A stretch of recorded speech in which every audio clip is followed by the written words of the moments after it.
Hello all. ఇవాళ ఒక పప్పు రెసిపీ చూపిస్తున్నానండి. పప్పే కదా అనుకోవద్దు.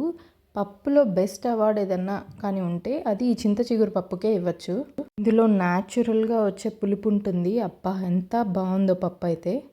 ఒక కప్పు కందిపప్పుని బాగా కడిగేసుకొని అదే కప్పుతో 4 గ్లాసెస్ వాటర్ అండి.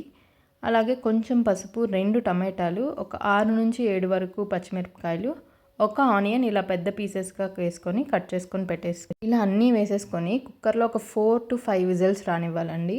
ఇలా 4 to 5 విజిల్స్ వచ్చాక మనం ముద్దకంతో బాగా మెదిపేసుకోవాలి.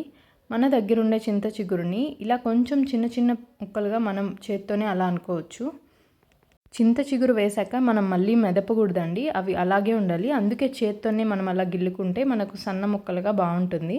ఇప్పుడు పొయ్యి మీద పెట్టి బాగా ఇలా మిక్స్ చేసేసుకోవాలి. నేను ఏం మెదపలేదండి, ఆ కలర్ అలాగే వస్తుంది. తర్వాత మనం తగినంత ఉప్పు వేసుకోవడం, కొంచెం సేపు చిక్కబడి ఒక 2 మినిట్స్ చాలండి.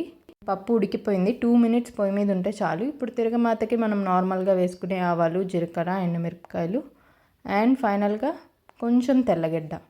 నేను ఆనియన్ వేయట్లేదండి, మీకు కావాలంటే ఆనియన్ కూడా వేసుకోవచ్చు.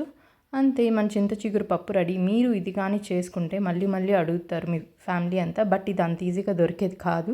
మన వీడియో కోసం సబ్స్క్రైబ్ చేసుకోండి. బాయ్.